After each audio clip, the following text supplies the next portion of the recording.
Why am I holding it like, why are we holding it like that? Hey guys, today we're going to answer some questions.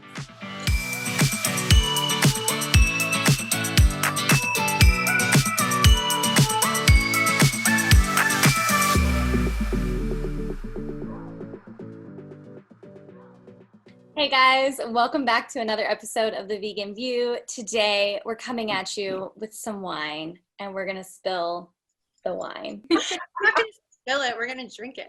We're going to drink it. We're going to be answering some questions you guys sent us. Olivia asked, what is your favorite mythical creature? I do like fairies. Yes. I've always loved Tinkerbell, her sassy little self, and I feel like if I could be a mythical creature, I'd want to be a fairy. Oh, you'd be a great Tinkerbell. Thank you. I feel like I would definitely be a mermaid. My sister and I grew up in Florida, and like instead of playing outside in the yard, we always were in the pool because it's so hot there. Yes. And so we would play mermaids and we would play high school, and like that was our jam. So that would be mine. I used to love playing mermaids in the pool. Oh, a boggart. The part in Harry Potter with the boggart, they have no true form. When you see them, it becomes what you fear the most. And I always was like, what do I fear the most? Like, what would it become? And I think about it to this day, and I have no idea. So there's that. That was so serious. And they can be killed by laughter, and that makes me so happy. Oh, I love that. What do you admire most about each other? So for me, I admire Nikki's organization and like ability to like get shit done. I think it's so good to have a friend in your life who like just reaches for the stars, because it just inspires you that there's like no limit. Like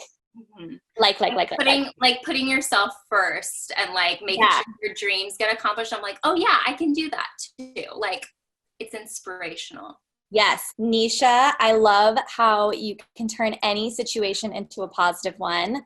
You always make me laugh, and you make everybody laugh. I know for a fact because everyone says so, and I agree. And yeah, you just have a really good outlook on life, and it's really nice to be around. Nikki, definitely like the way you see yourself and put yourself and like see your dreams and really think that like anything can come true. Like, I really admire that in you. And I think I've learned that from you to like, because like when I started YouTube, it was just a fun thing that I was doing. And Nikki was like, just so encouraging and was like, you can do this, you can do this. And I was like, I really can. And then I was like, yeah, I really like this. And so that's just always been so inspirational to me. And Hannah will push you to like, I'm the person who's like, do you want to give up? Do you want to just like not do it? And then Hannah's like, you want this, go do it. And I'm like, just like, I can see her do it for herself, for all her friends. And I'm just like, I need a little Nikki and a little Hannah on both my shoulders. And I'm like, okay, let's go. Let's take on the world, you know? I feel about you guys. All of this. I'm really struggling to. Mm-hmm. I don't know the dance. I don't either. It was like something with the armpits. Both of you together, I think you guys can make any situation fun. And I'm going to do separately too. But like, I just have to say that about you guys in general. Like, we could literally be standing in line at the post office, and you guys will make it fun. No matter what, reliably, all the time. And I love that. It's just such a amazing, warm energy to be around. Hannah, so many things. I'm like, I want to do like a lighthearted one and like a serious one. The lighter one with Hannah is that I feel like you are so stylish, and you have such an amazing way of like figuring out how to get the best of the best, and just knowing, I think on a deeper level, just knowing that I think being around that kind of energy is so good for me, because I tend to I'm like, oh, this is fine, this will do. And you're like, no. Like, and just, I think the thought process behind putting some style and personality into it and just like making it special is like on a really deep level. I think that can be really transformative, and like those little things really change your day and how you feel throughout the day. And you always inspire me just to like express myself with like in little ways like that, which is like, honestly, I think it's transformed the way that I think about my day-to-day life, but also the content that I make and the work that I do. I think about you and your eye for style a lot.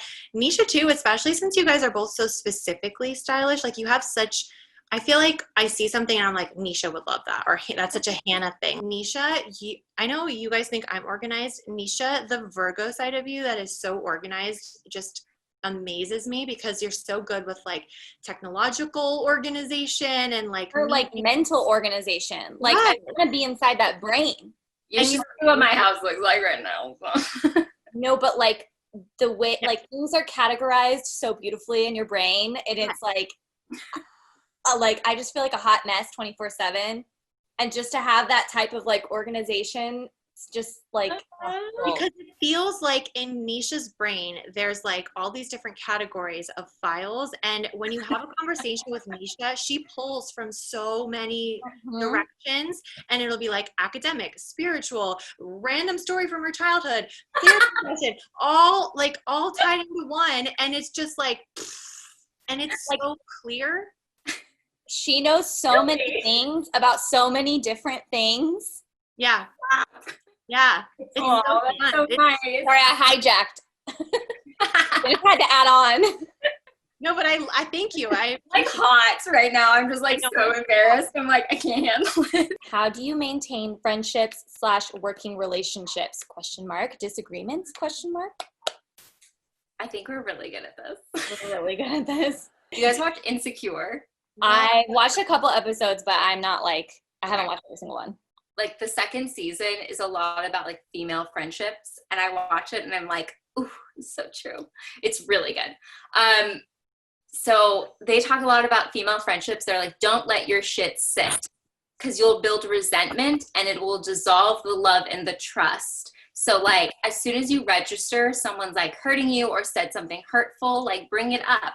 And if your friend like doesn't care enough about you to want to love you and reciprocate that love and like correct that, they're like not your friend. Like, you know, like human beings are flawed. We're going to fuck up, and it, like putting our pressure on ourselves to just be like nice and perfect is like, it's not fun to be friends with people like that. You know, you want your friends to just be themselves. And so like, it's okay to make mistakes, but to like apologize and learn how to love each other and speak up is like the most important part. Just will like have conversations like very frankly and honestly. And I think you guys are so good at expressing your emotions and like, I don't know. I think that we always know that we have each other's best interests at heart. And so I think we always kind of give each other the benefit of the doubt, you know? It's being honest, like immediately about how you feel. And I think that goes with any relationship in your life, whether it be romantic or family, like holding something in and like letting it build up is the worst way to deal with a situation, because the other person has no idea that what they've done upset you, and you're going to let that dwell, and you're going to like think back on it. And then by the time you actually do confront that person about something, you're going to have a whole laundry list of things that upset you. And the other person's going to be like, where did that come from? Just go straight to the person, talk to them about it. That way you can clear the air with that person immediately and like move on from it. And also I think that we start with love. Like we just love each other so much that any disagreement, we're going to get through it because we just have that like solid foundation of love for each other. Well, I'm gonna cry. That was gonna be my thing that I admire about you, is like how loving and like welcoming and like family, like you just make people feel like they're part of your family. Like a mush. When we were in Miami and we were like walking through the streets, and I just remember you were like so emotional because you were like, I love you guys so much. It's just the best feeling. It's true. Like let people know, be like Hannah, let people know how much you love them and like reciprocate that love, come from that place of love. And you know what else I think is really key though is like, I think we do a really good job of, we're honest with each other and we're pretty direct, so we don't really have to have a lot of difficult conversations. But I think the majority of the time we are supporting each other, we're each other's cheerleaders, we're like always complimenting and like just loving each other. So I think like the good always outweighs the bad. I think like sometimes people think, oh, I'm going to be honest with you, and then they're just constantly like upset all the time, or it feels like you can never really please them, and that can be really difficult to be around because you feel like you're on eggshells. Whereas with you guys, I just feel like, yeah, there have been times where we've had to have, you know, tricky conversations, but I think at the end of the day, like I can think of like a million conversations that we've had where I've been like so warm and fuzzy because we focus on the good and we focus on our bond and like what the positive aspects of it. And that just like, I think is so sustaining to a friendship. Yeah. Yeah, especially like that walking on eggshells things. Like, I don't feel like that with you because I know you would just tell me if I was like being rude. Or like, I just feel like I can really say what I need to say. There's a difference too between like someone telling you something honestly and coming from a place of like love and someone telling you something honestly that's just mean. Like there's a fine line there, and I think you just have to like go with your gut when it comes to friends. Like if somebody's making you feel bad, like NISHA said it before, if someone is making you feel bad like 99% of the time you're around them, then like that's not good. Especially communicating like how someone's making you feel rather than focusing on like, you're doing this, Sprout, no. Sprout, you're making her feel. You're making me feel out of control. But saying how someone is making you feel, that's indisputable because your feelings are your own. But saying like, you're doing this, like people can have different like intentions or different ways of doing stuff, but like focusing on what they're doing is making you feel.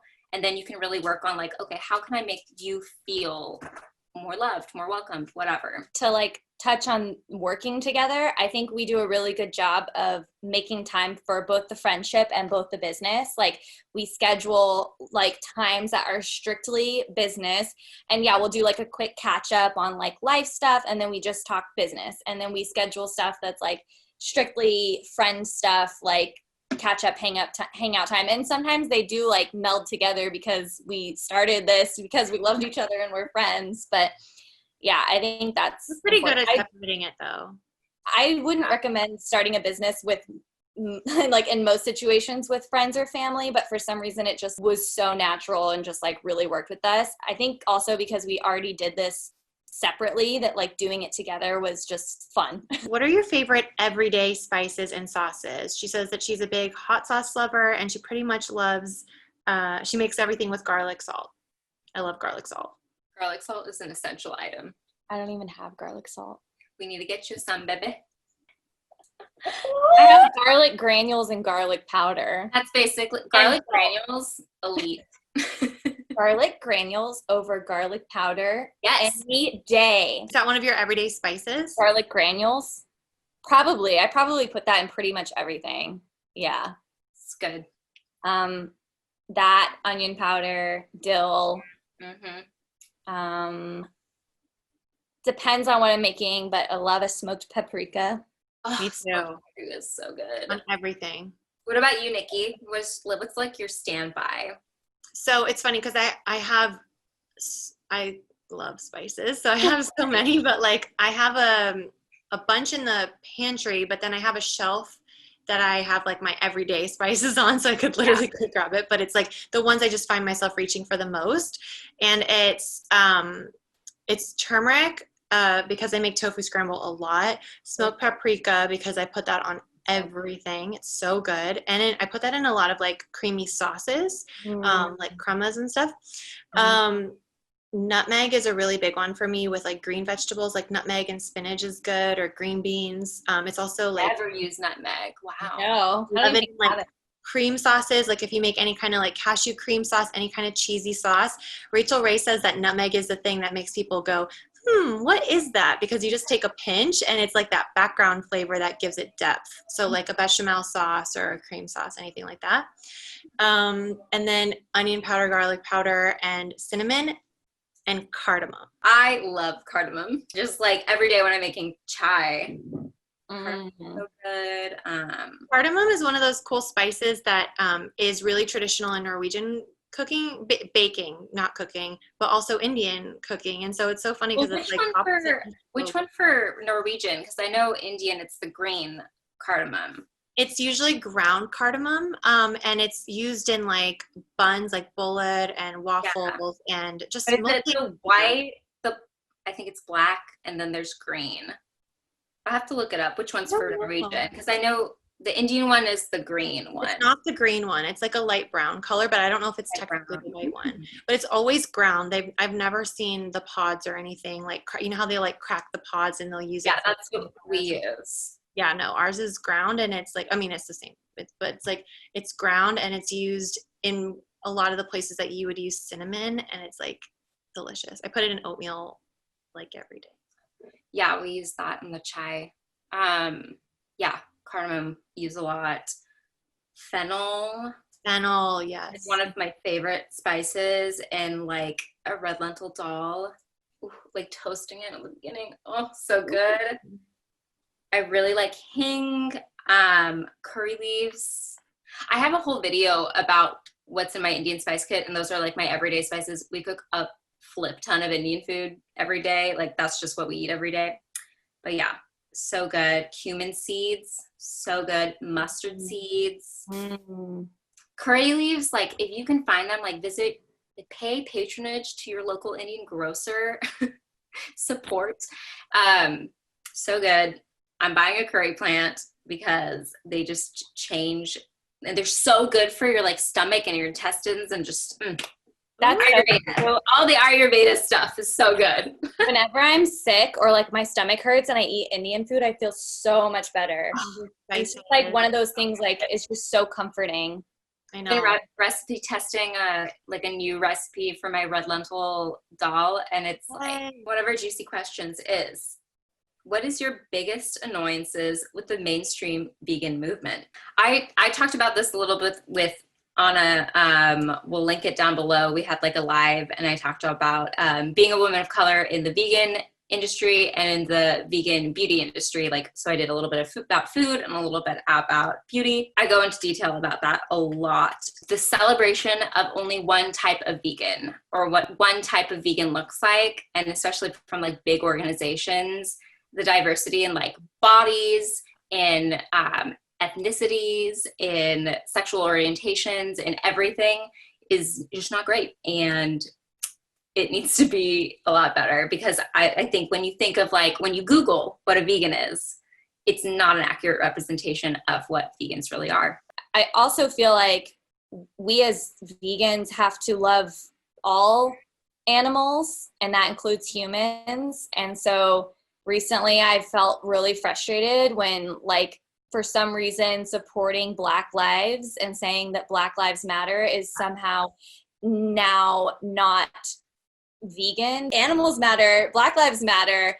We're all animals. Humans are animals as well. So if we're going to advocate for the animals, we have to advocate for our fellow human animals as well. And so that's one thing that was like really eye-opening. Yeah, totally. Like the advocating for like one type of oppression invalidates your advocating for another. Like that doesn't make any sense.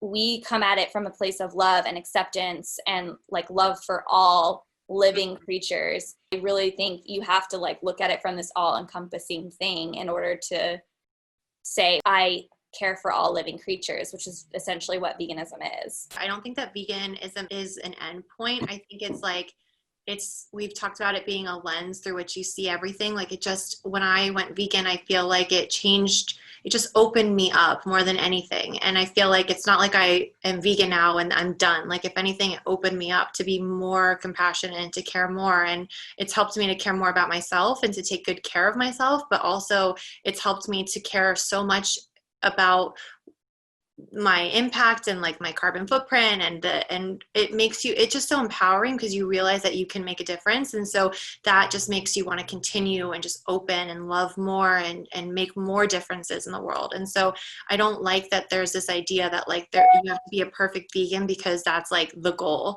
It's just like a lot of the same kind of representation like you were talking about, but even you see that in food. Like I think that like when you go to a food festival, a vegan food festival, it's a lot of the same kind of food. It's like, and it's so good and it's so exciting and it's like we all love those foods, but there's so much more that can be done and so many more cultures that can be represented and included, and so many individuals make up Yeah, right. Like that make up the vegan community, and we can still express that and be individuals within this community. And we always talk about how important it is when you go vegan not to lose your identity. And food is so connected to, your culture and your identity. And I just think that it's like when I scroll on Instagram, it's like the same 5 types of things. And don't get me wrong, I love all of that. And I know how much creativity and work goes into creating those recipes and to make them craveable enough that a meat eater would want to eat them. But it's we can do so much more. It's so I totally agree.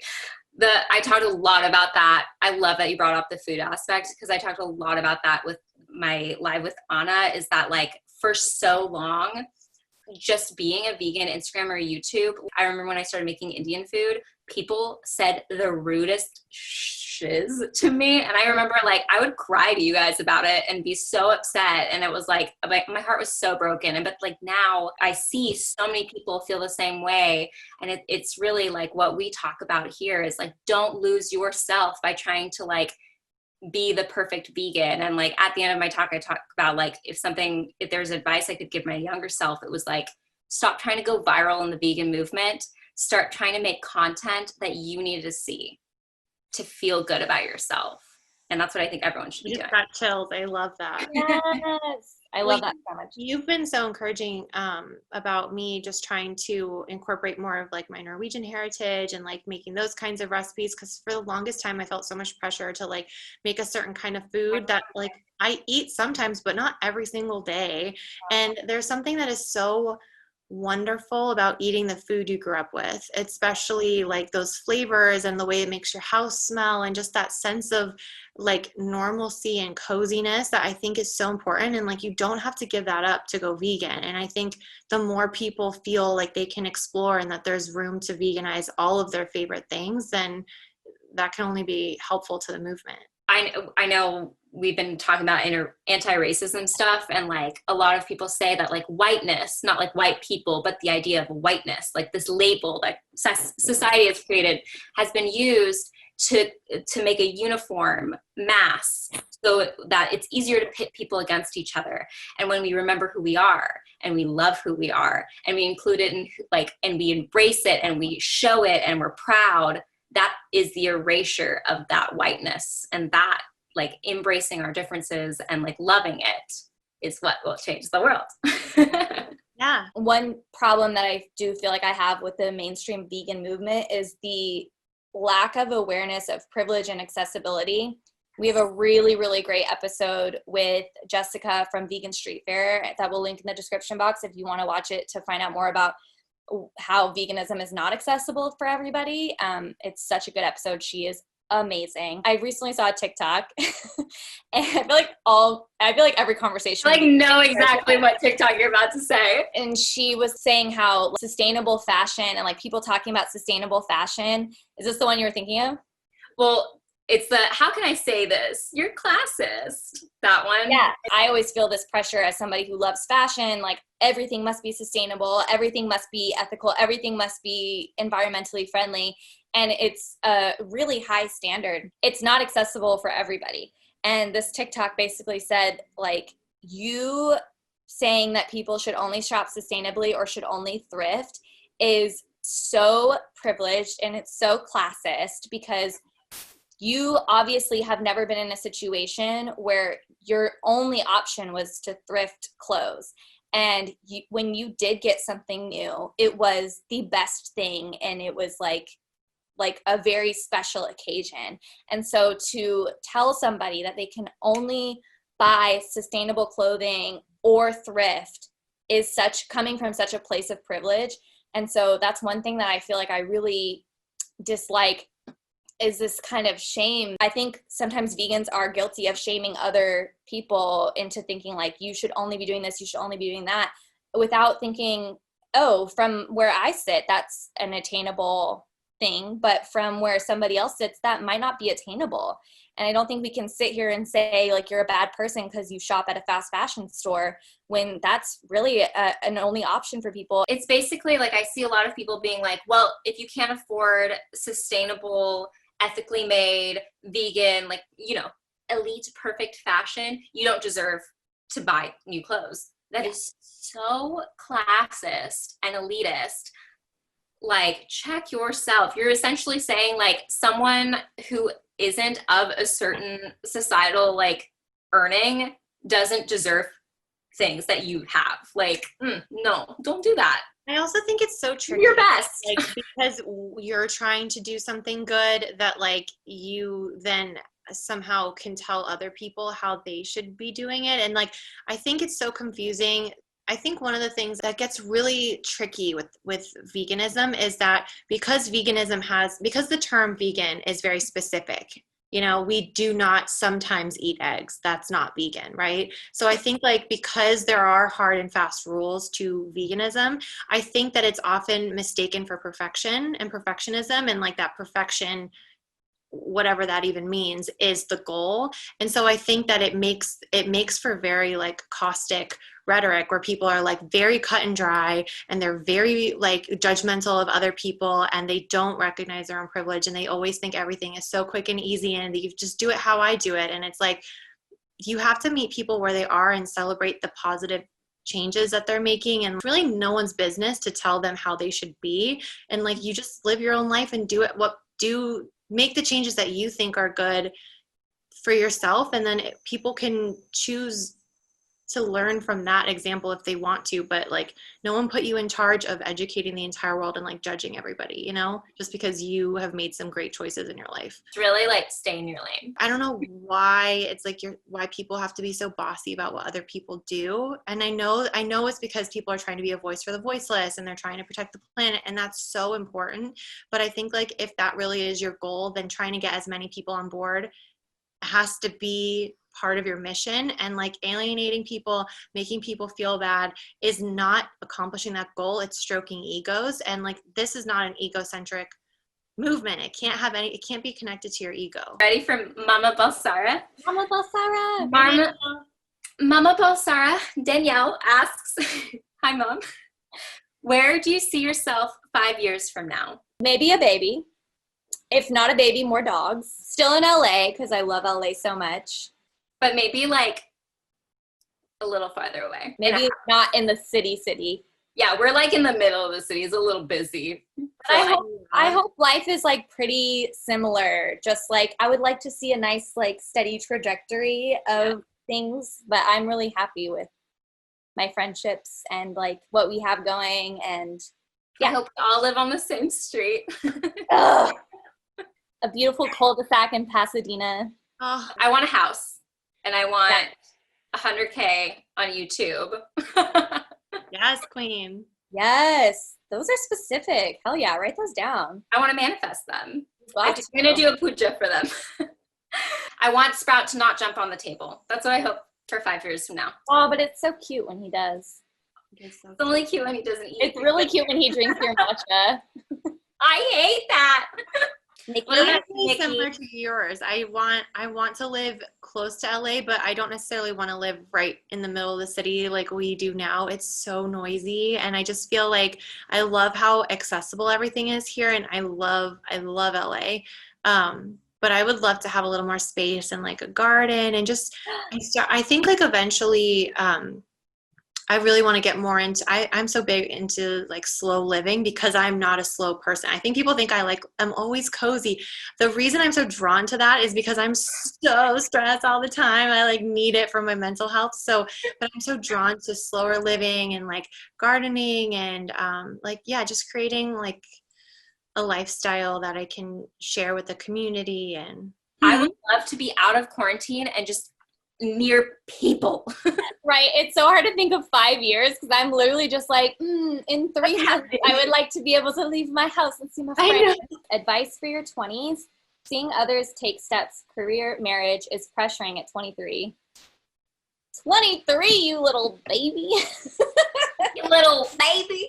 I feel like this is a good one because we've all kind of, like, we're all on our own path. I just have two things that immediately came to mind. The first is that your 20s are definitely a time for exploration. And I feel like when my friends talk about my 20s, they're like, it seems like you were in your 20s for 30 years because you you had so many different experiences, and I felt like I really tried so many different things, and I'm so grateful that I felt like I really felt like that was the time to do it, and I took advantage of that. So it's like, whether it was taking an internship or trying a different job or like moving, I moved to New York and I moved back, and like I definitely took advantage of the fact that I was young and that I felt like this was the perfect time to explore and get to know myself.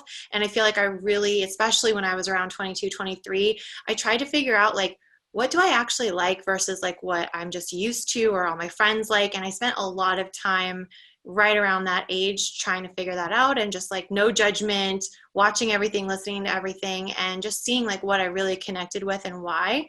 So that's the first thing. And the second thing is save your money. I wish I would have been better with money at an earlier age, because it is very I think a lot of times when you're young, you think like, oh, I'll do it later, and then it has to be all or nothing. Even if you're just putting away a little bit of money here and a little bit of money there, your future self will be so grateful. I think one of the things I definitely stress the most about is about money. And, you know, I'm in a job that's not necessarily very steady. And I feel like I really wish that I had been a little bit better with money from an earlier age and just tried little bits at a time. To give a different perspective, in my early 20s, I had a 9-to-5 corporate job, and I actually wish that I would have done more exploring in my 20s. I wish I would have traveled more. I wish I would have like moved to a different city earlier. Like moving to LA was one of the best things I ever did. I wish I would have like been comfortable like doing that. I wish I would have pursued things that I actually liked that brought me joy, rather than just trying to get a paycheck and like put money in the bank, because I think I missed out on some experiences where I had friends that like traveled abroad like right after college, and I wish I would have done that. So I think it's like, you know, there's the grass is always greener when it comes to like finances. I think do what feels best for you. Like if saving feels like the right thing to do, then do that. But also if traveling feels like the right thing to do, I think anytime I've traveled, I've never regretted it. I've never regretted booking a flight on my credit card and figuring it out later.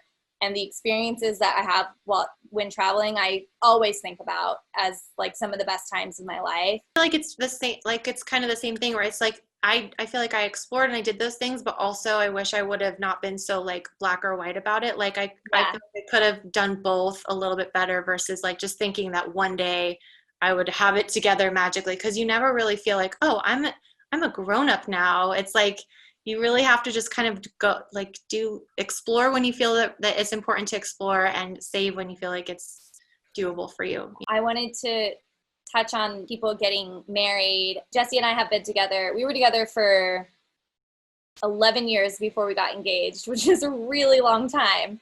So I dealt with all the questions from people. I dealt with all the feelings of comparing our relationship to other people. And I just think that comparison is the thief of joy, and everybody's situation is different. And there are people, I kid you not, who got married 5 years ago, 3 years ago, who are now divorced. And you cannot look at somebody else's, who I looked at as like, oh, that's nice. And you cannot look at somebody else's life and be like, I want that because they have that, and compare it to your own, because everybody's situation is different. You have no idea what's actually going on. People are only going to show their best moments with each other and the happy times. And you just have to like trust in yourself that wherever you're at in life is where you're meant to be at that point. There is no timeline of life. Like, we're all going to die. And the most important thing is that today you are happy and you just know that you're where you need to be. I'll give advice on my early 20s. I had so much freaking fun. And I also was like in a long-term relationship that I'm still in. And I know, like, I'm from Texas. Everyone gets married super young and has kids super young.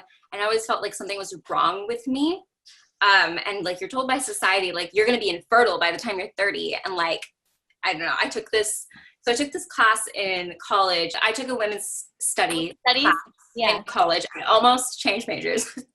And it was about love and marriage and the like effects it has on women's wealth and income and happiness and careers. it changed my whole perspective on marriage and children and relationships.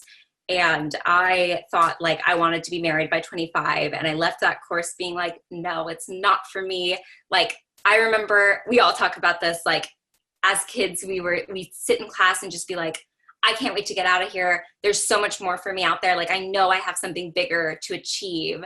And I know for me personally, I couldn't have done that by having children early and getting married early. Like, I really needed to just explore who NISHA was. And I had like, I worked like so many different cool, weird jobs, like, and I have so many fun stories from that. And the biggest piece of advice I could give is just like, I wish I could go back and just be like, you're going to be fine. Cause like I spent so much of my time just like having panic attacks over money, over saving enough money, over spending too much money. Like everything. I just was like, there's just so much turmoil in my heart. But as I've gotten older, I'm like, I've realized like, okay, it's going to be okay. Like I can handle this. And dude, don't do shit because all your friends are doing it. I feel like people, they just go like through a checklist. I know we've talked about this. They're like, get married. Like, we've been together for this long. It's time to get married. We've been married this long. It's time to have a baby. We've had this baby for this long. It's time to have another. Like, fuck that. Like, don't do that. It should be like, I don't know. I have a very spiritual outlook on it, as it should be like, it should feel like it's spoken to you. Like, it should feel so like a part of, especially if you're sharing your life with a partner, it should be something that comes to both of you and feels like serendipitous.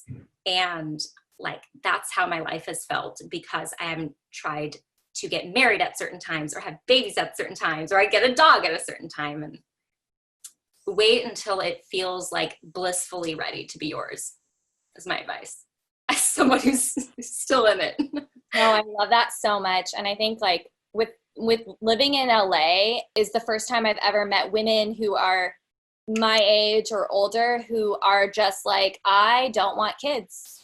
I never want to have kids. I just don't, and I'm not going to.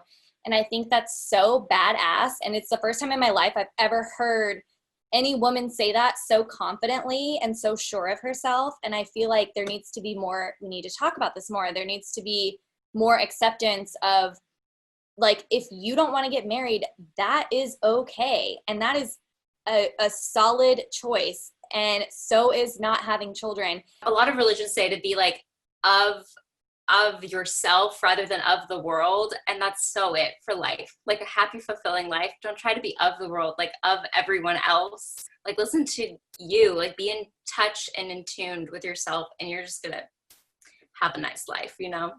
All right, guys, thank you so much for watching, and thank you for sending in your questions. I hope that you enjoyed this. We had a lot of fun. I know, like, it felt like we were just talking. I forgot we were recording. If you have any more questions, leave them in the comments below, and make sure you check out the description box. That's where you will find a link to our Facebook group, our individual channels, our Instagram accounts. Make sure you subscribe to this channel if you're not already, and we will see you in a video next Monday. Bye, guys.